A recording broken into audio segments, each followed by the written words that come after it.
불가능합니다. 이 데이터는 조작된 겁니다. 저는 노트북 화면을 노려보며 중얼거렸어요. 2025년 1월 3일 새벽 3시 제 서재였습니다. 난방 효율 87%, 체감 온도 실제보다 5도 높음, 에너지 소비 65% 감소. MIT 교재에는 이런 수치가 나올 수 없다고 나와 있었거든요. 저는 브록 테일러입니다. 25년 동안 북미 100대 건축물의 난방 시스템을 설계한 전문가이죠. 제가 모르는 난방 기술은 존재하지 않는다고 확신했죠. 72시간 전까지는요. 이웃집 한국인 사위가 3주 만에 만들어낸 시스템. 제가 10개의 센서로 24시간 측정한 결과였습니다. 데이터는 명확했어요. 하지만 저는 인정할 수 없었죠. 한국 바닥 난방이 서구 라디에이터보다 우수하다고. 말도 안 돼. 그로부터 4개월 후 저는 캐나다 건축협회 500명 앞에서 이렇게 말했습니다. 한국은 2000년 동안 정답을 알고 있었습니다. 우리가 몰랐을 뿐이죠. MIT 박사를 무릎 꿇린 한국 기술. 지금부터 그 충격적인 진실을 공개합니다. 이 영상이 도움이 되셨다면 구독과 좋아요로 더 많은 분들께 알려주세요. 댓글로 여러분의 생각도 나눠주시면 감사하겠습니다. 안녕하세요. 저는 브록 테일러입니다. 올해 58세고요.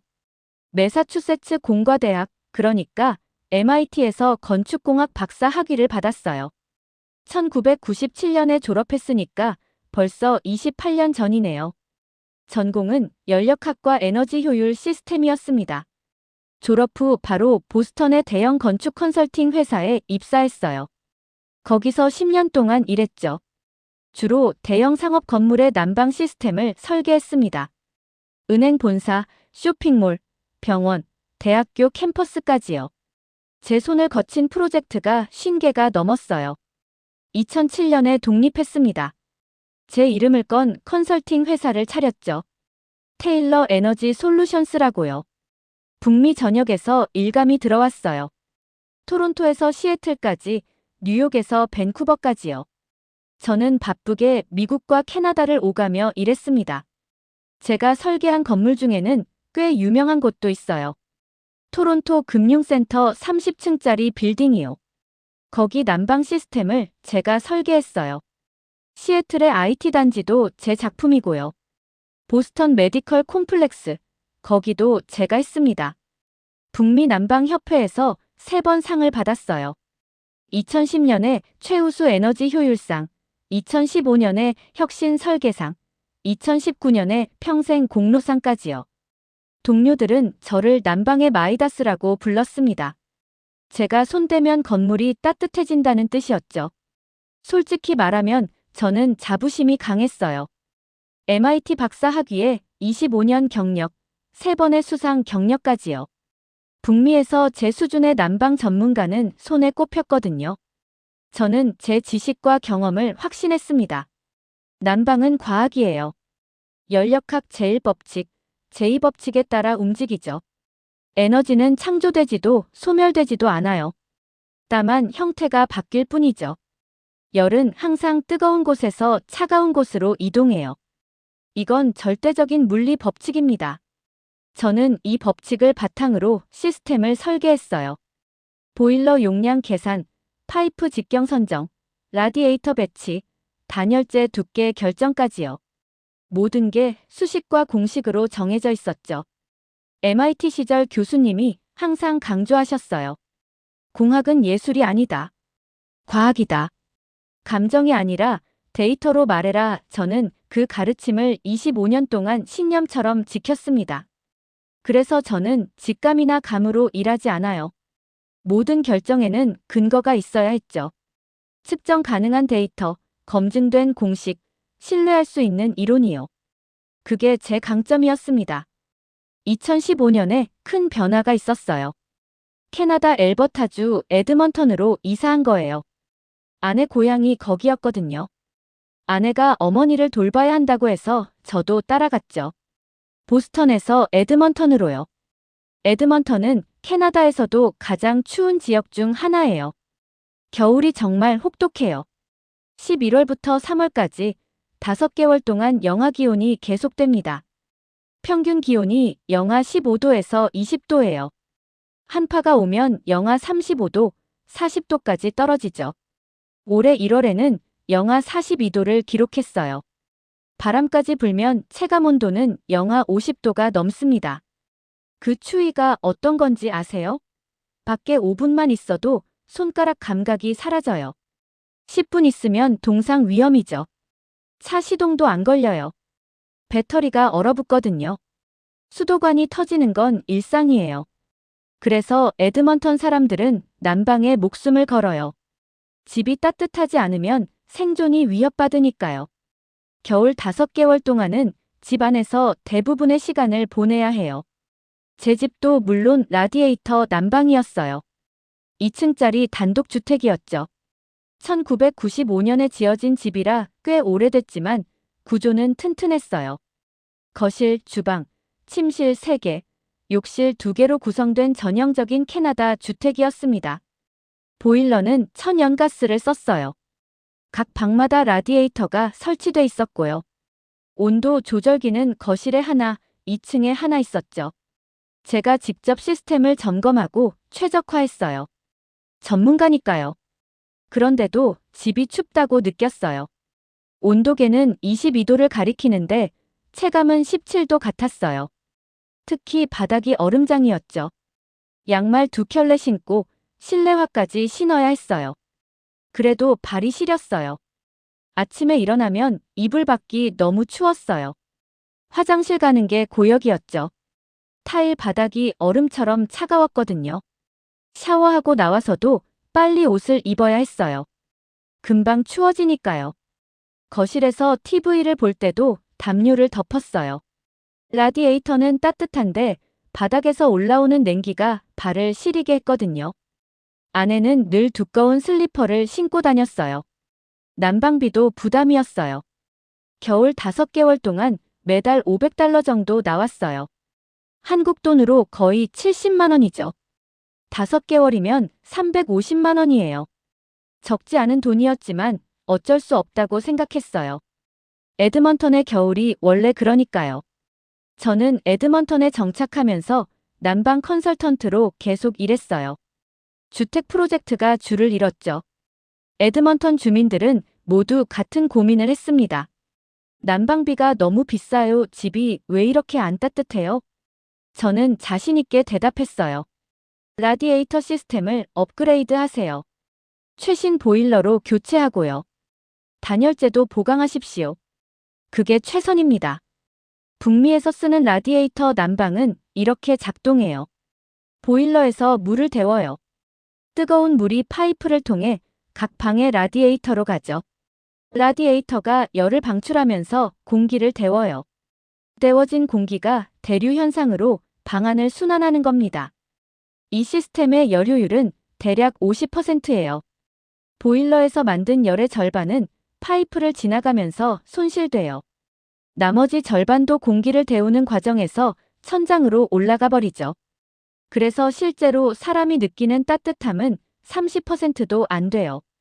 하지만 저는 이게 최선이라고 믿었어요. MIT 교재에도 그렇게 나와 있었고요. 북미 난방협회의 표준도 이거였거든요. 라디에이터 난방. 이게 현대과학이 도달한 최고 수준이라고요. 이웃들도 똑같았어요. 모두 난방비 때문에 고민했죠. 커뮤니티 모임에 나가면 제일 많이 나오는 얘기가 난방비였어요. 이번 달은 $550 나왔어. 우린 $600야. 다들 한숨을 쉬었죠. 우리 동네는 조용한 주택가예요. 집들이 20채 정도 모여있죠. 대부분 은퇴한 부부들이 살아요. 아이들은 다 독립해서 나갔고요. 평균 연령이 60대 후반쯤 될 거예요. 바로 옆집이 마거리 탈머니 집이에요. 69세 은퇴 교사였죠. 42년 동안 초등학교에서 수학을 가르치셨대요. 혼자 사세요.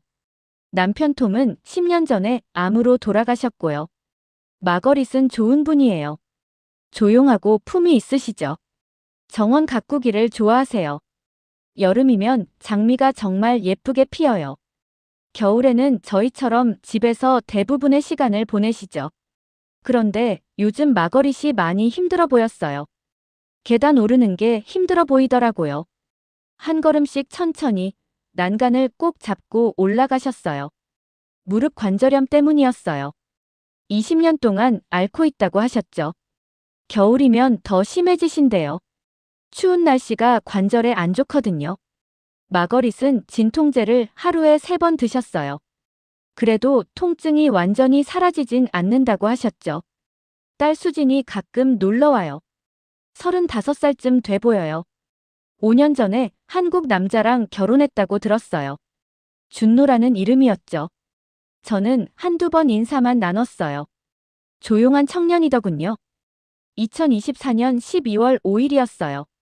토요일 오후, 날씨가 특히 추웠죠. 영하 28도였어요. 저는 서재에서 프로젝트 보고서를 작성하고 있었어요. 창밖을 보니까 마거릿 집 앞에 차가 섰어요. 수진이랑 준노였죠. 트렁크에서 큰 가방을 꺼내더군요. 주말에 머물 모양이에요. 30분쯤 지났을까요? 준노가 마거릿 집 밖으로 나왔어요. 손에 줄자를 들고 있더군요. 집 외벽을 재기 시작했어요. 폭, 높이, 창문 크기까지요. 노트에 뭔가 적더군요. 저는 궁금했어요. 뭘 측정하는 걸까? 리모델링 계획이라도 있나? 하지만 큰 관심은 없었어요. 이웃집 일이니까요. 다음 날 일요일 오후였어요. 마거릿이 제 집을 찾아왔습니다. 표정이 좀 걱정스러워 보였어요. 브록, 시간 좀 있어요? 물론이죠. 들어오세요. 마거릿을 거실로 안내했어요. 아내가 차를 내왔죠. 우리 사위가 집을 좀 고친대요. 마거릿이 조심스럽게 말을 꺼냈어요. 어떻게 고치신다는데요? 난방이랑 바닥이래요. 자세한 건 저도 잘 모르겠어요. 준노가 전문 용어로 설명하는데 이해가 안 되더라고요. 사위분이 무슨 일 하시는데요? 건축 설계사래요. 한국 서울에서 일했대요. 한국. 저는 속으로 생각했어요. 동양 사람이 캐나다 겨울을 이해할 리 없지. 서울이 얼마나 춥다고. 에드먼턴 영하 40도를 경험해 본 적이나 있을까? 얼마나 걸린대요? 3주래요. 그동안 플로리다 여행 가라고 비행기 표도 사줬어요. 3주. 꽤 큰 공사네요. 저는 조심스럽게 물었어요. 비용은 얼마나 든대요? 준노가 다 낸대요. 장모님 선물이라고. 하지만 저는 여전히 찝찝했죠. 그래도 전문가 의견은 들어보시는 게 좋을 것 같은데요. 제가 한번 봐드릴까요?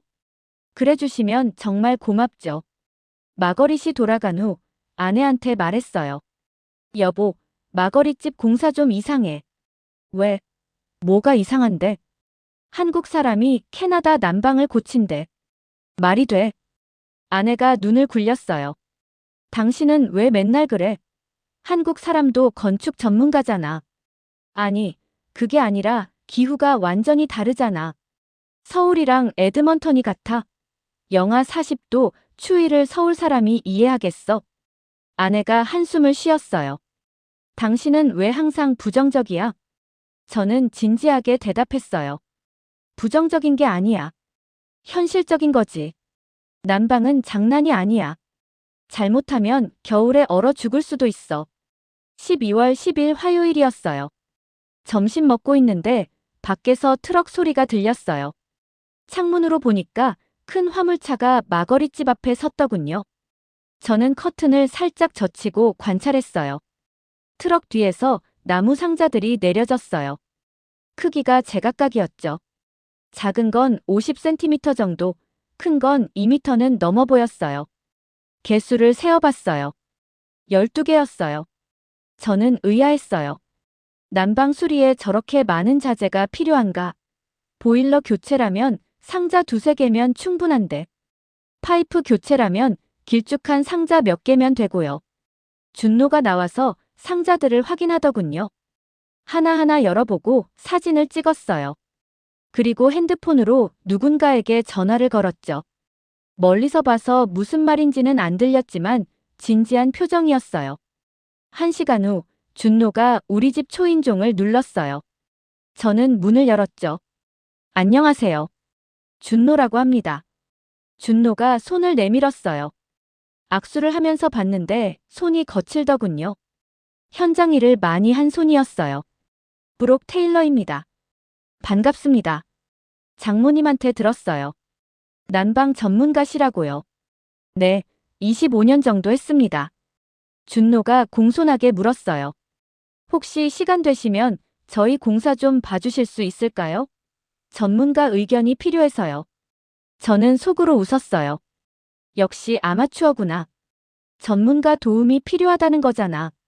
하지만 이웃이니까 도와줘야죠. 그럼요. 지금 가볼까요? 마거리집에 들어갔어요. 거실이 텅 비어 있었어요. 가구를 다 치워둔 모양이에요.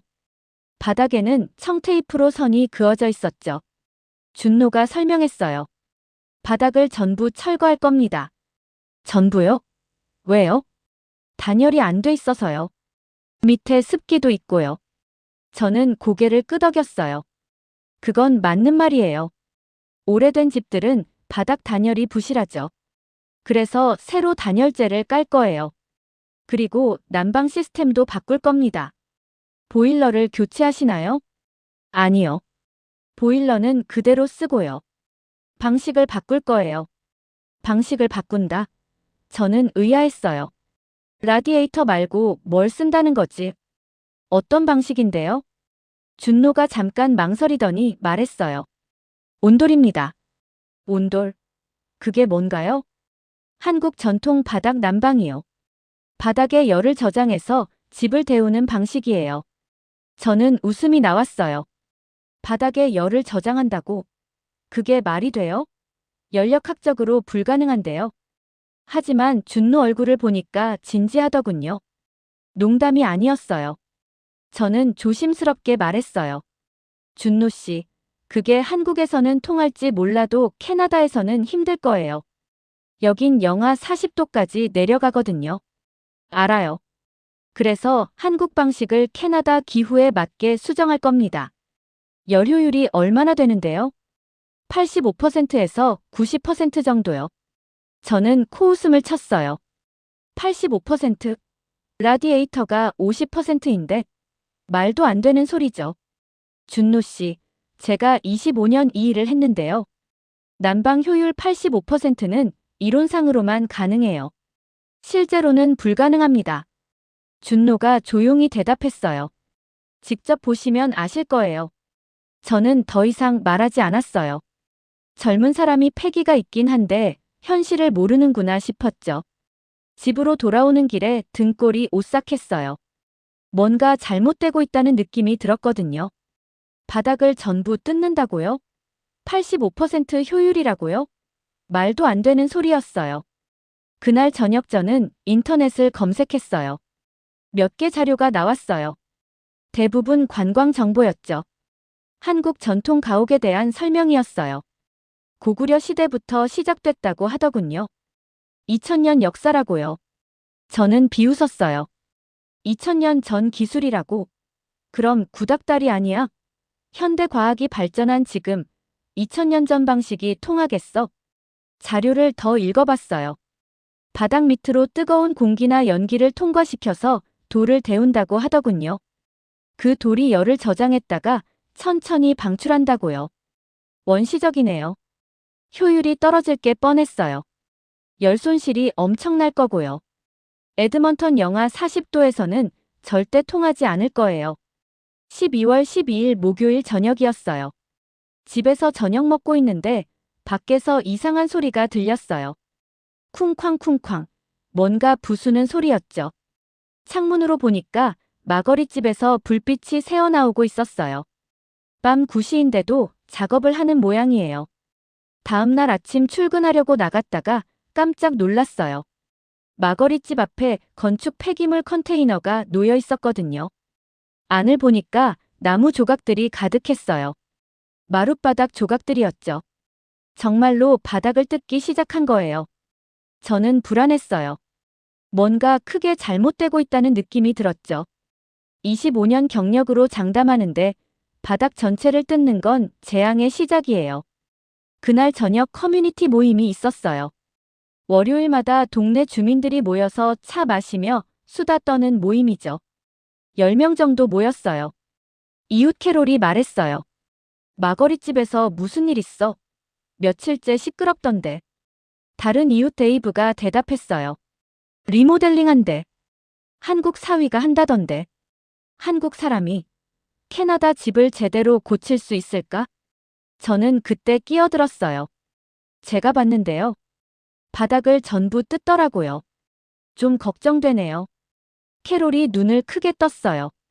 바닥을 전부. 그럼 재시공하는 거네. 돈이 엄청 들겠는데. 사위가 해준대요. 이상한데. 뭔가 숨기는 게 있는 거 아니야? 데이브가 걱정스러운 표정으로 말했어요. 마거릿이 플로리다 갔다며. 집주인 없을 때 큰 공사하는 건 좀 그렇지 않아? 저는 고개를 끄덕였어요. 저도 그렇게 생각해요. 허락을 받고 했어야 하는데. 그날 밤 잠이 잘 안 왔어요. 계속 마거릿집 생각이 났거든요. 바닥을 전부 뜯었는데 제대로 복구를 못하면 어떡하지? 겨울에 난방이 안 되면 마거릿이 얼어 죽을 수도 있는데. 저는 준노한테 전화를 걸까 고민했어요. 하지만 참았죠. 남의 집 일에 너무 간섭하는 것 같아서요. 12월 15일 일요일이었어요.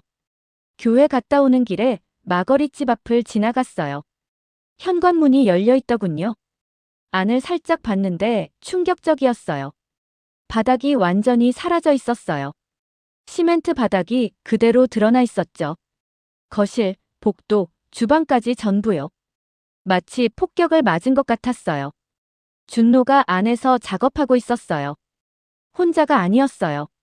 한국 사람으로 보이는 남자 3명이 더 있었죠.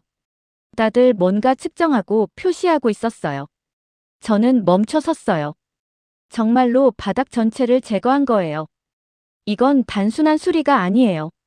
완전한 재시공이에요. 심장이 빨리 뛰었어요. 이건 안 될 거야.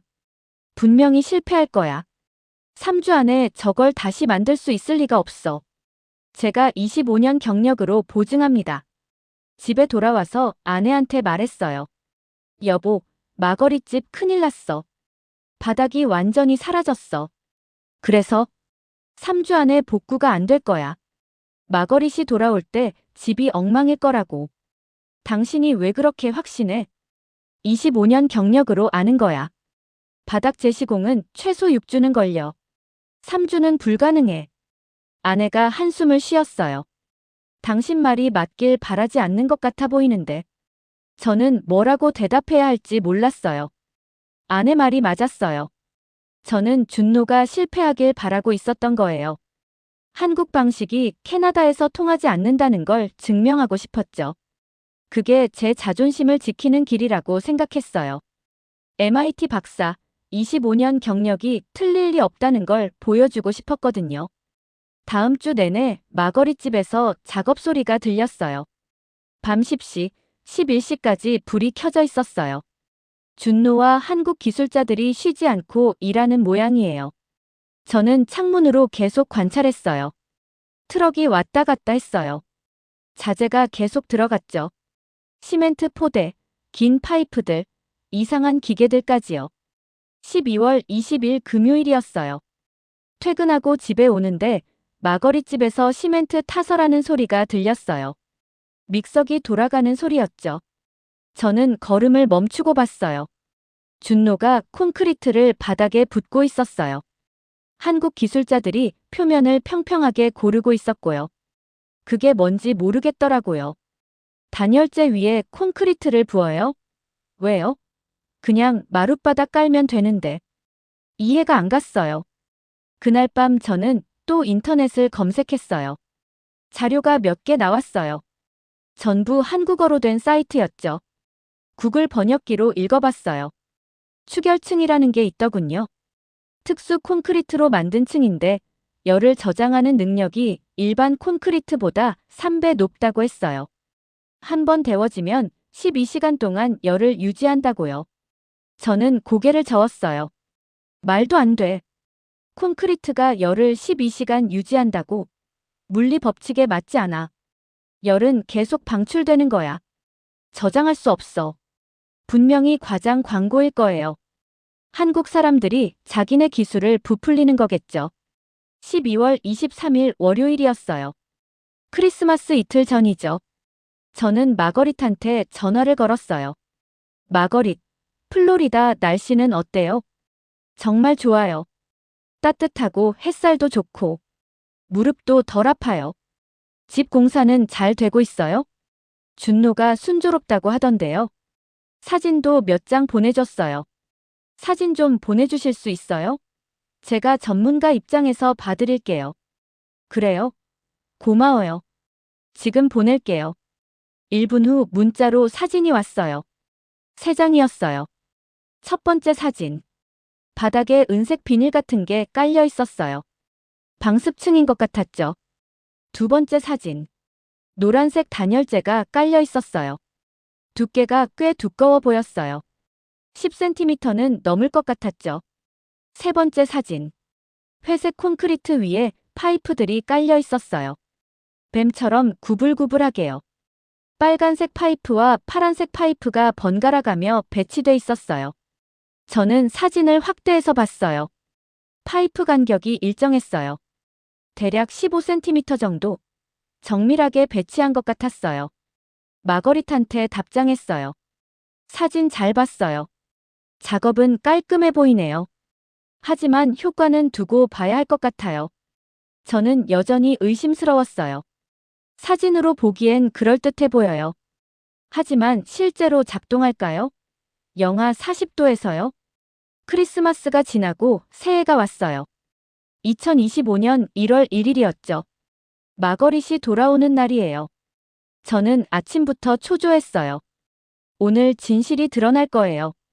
준노가 성공했는지 실패했는지요. 제 예상으로는 실패예요. 바닥은 복구됐을지 몰라도 난방은 제대로 안 될 거예요. 85% 효율이라는 허황된 주장은 거짓으로 판명날 거고요. 오후 6시쯤이었어요. 밖이 깜깜했죠. 영하 38도였어요. 차가 마거릿집 앞에 섰어요. 준노 차였죠. 저는 서재 창문으로 봤어요. 마거릿과 수진이 차에서 내렸어요. 짐을 들고 현관으로 걸어갔죠.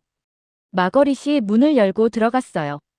저는 숨을 죽이고 지켜봤어요. 곧 소리를 지를 거예요. 이게 뭐야? 하면서요. 5분이 지났어요. 소리가 안 들렸어요. 10분이 지났어요. 여전히 조용했어요. 저는 이상했어요. 왜 아무 소리가 안 나지? 분명히 화를 낼 텐데. 30분이 지났어요. 마거릿집 거실에 불이 켜졌어요. 창문으로 사람들 움직이는 게 보였죠. 저는 참을 수 없었어요. 직접 확인해야겠어요. 저는 코트를 입고 밖으로 나갔어요. 마거릿집 초인종을 눌렀어요. 준노가 문을 열었어요. 안녕하세요, 브록 박사님. 안녕하세요. 마거릿 잘 도착하셨나 해서요. 네, 방금 도착하셨어요. 들어오시겠어요? 저는 망설였어요. 하지만 호기심이 이겼죠. 잠깐만요. 현관에 들어섰어요. 그 순간 저는 멈칫했어요. 뭔가 이상했어요. 공기가 달랐어요. 아니, 온도가 달랐어요. 현관이 따뜻했어요. 12월 31일 밤이에요. 에드먼턴은 영하 38도예요. 현관문을 열면 차가운 공기가 쏟아져 들어와야 정상이죠. 그런데 현관이 따뜻했어요. 마치 봄날 같았어요. 저는 신발을 벗었어요. 관습이니까요. 양말 신은 발을 바닥에 뒀어요. 그 순간 제 심장이 멎는 줄 알았어요. 바닥이 따뜻했어요. 따뜻한 정도가 아니었어요. 뜨거웠어요. 손바닥으로 만져봤어요. 온기가 느껴졌어요. 저는 고개를 들었어요. 준노가 조용히 웃고 있었어요. 어떠세요? 저는 대답할 수 없었어요. 25년 경력으로도 설명이 안 됐거든요. 거실로 걸어갔어요. 한 걸음씩 옮길 때마다 발바닥에 온기가 느껴졌어요. 복도도 따뜻했어요. 거실은 더 따뜻했어요. 온도계를 봤어요. 거실 벽에 걸려 있었죠. 18도를 가리키고 있었어요. 18도요? 그런데 왜 이렇게 따뜻하죠? 제 집은 22도로 설정해도 이것보다 추운데요. 마거릿이 소파에 앉아 있었어요. 얼굴이 환하더군요.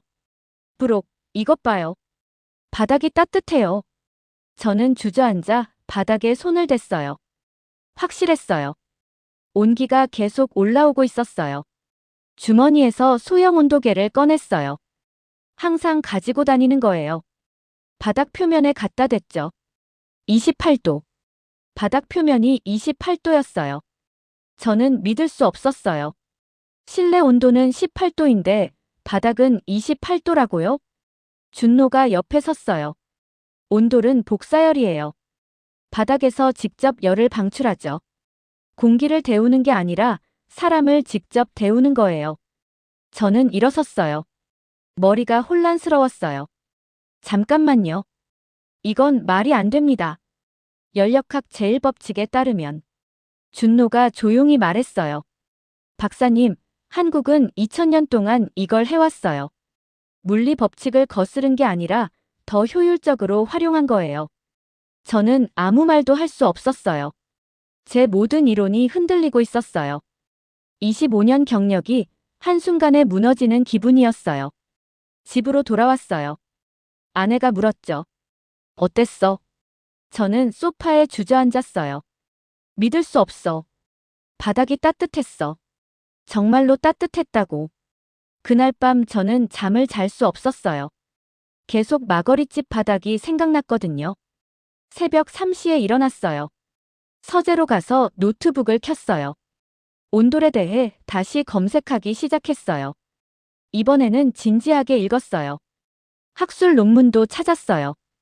한국건축학회지에 실린 영문 논문이었죠.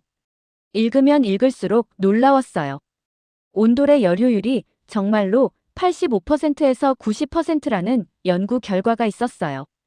축열층이 열을 12시간 이상 저장한다는 실험 데이터도 있었고요. 저는 계속 읽었어요. 새벽 5시까지요. 해가 뜨기 시작했어요. 창밖으로 마거릿집이 보였어요. 거기서 지금 2000년 한국 기술이 작동하고 있어요. 영하 38도 캐나다 겨울 속에서요. 저는 인정해야 했어요. 제가 틀렸다는 걸. 한국이 옳았다는 걸. 그리고 제 25년이 흔들리고 있다는 걸.